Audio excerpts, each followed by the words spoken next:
Amerika Avam Palatası Şarkı Türkistan'da Uygurlarga qaratgan besim siyosati sababidan Xitoy amaldorlariga jazo yurgizishni planlagan qonun loyihasini ma'qulladi.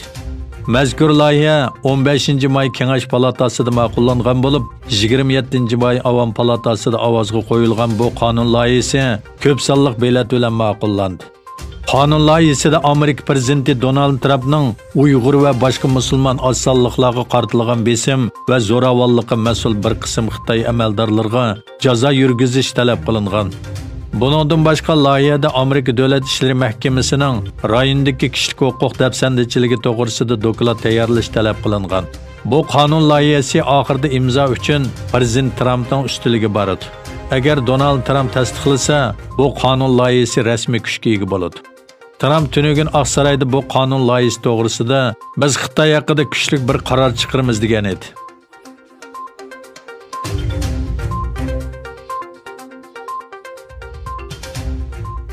Kanada Quebec o'lkalik Oliy sud mahkamasi 27 may chorshanba kuni Huawei'ning moliya amaldori Meng Wanzhou'ning o'tkazib berish delosiga hukm chiqarib, Mengning jinoyatining qo'sh jinoyat o'lchamiga tushadiganligi, shunga uning o'tkazib berish delosining davomlashadiganligi haqida qaror chiqardi.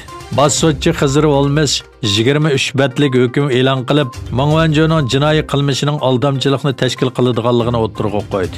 U Kanadaning Amerikaga o'xshash Eronga iqtisodiy embargo yurgizmaganligini, lekin buning bir kishining Kanadada o'xshash jinoyatdan sotlanishiga ta'sir ko'rsatmaydiganligini bildirdi.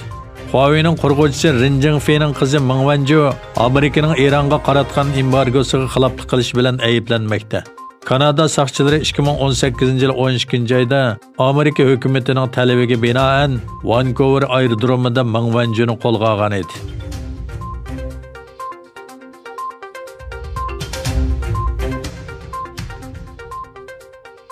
Amerika Tashqi ishlar ministri Pompeo Hong Kongning siyosiy o'rni haqida yozma bayonot e'lon qildi.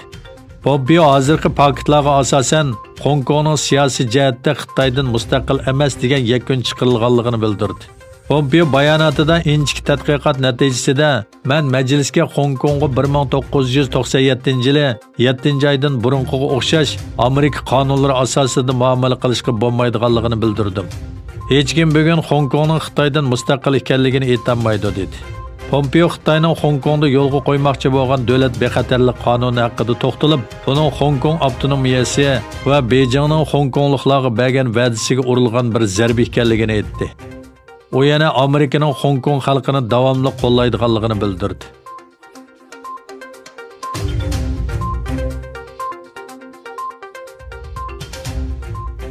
Xitoy Wuhan virusi sababli xalqarada tanqidga uchrayotgan va yuqumlanuvchilar soni yangidan oshayotgan bir paytda Xitoy rahbari Xi Jinping harbiy iqtidorni kuchaytirib, har vaqt tayyor turish kerakligini aytdi. Xitoy davlat raisi va Markaziy harbiy komitetining boshlig'i bo'lgan Xi Jinpingning 13-navbatli xalq qurultiyi jarayonida ochilgan yig'inda armiya va soqchilarga Xitoy ozodlik armiyasining urush tayyorligini yaxshi qilishi va harbiy iqtidorni o'stirish kerakligini aytishi diqqatni tortdi.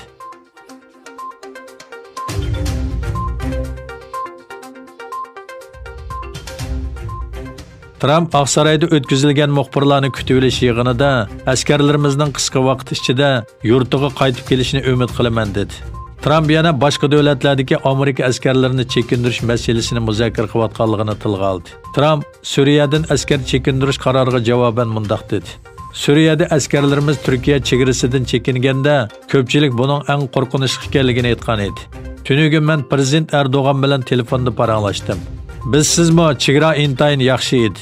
Men 1 yil ilgari bu qarorni chiqarganda tanqidga uchirdim.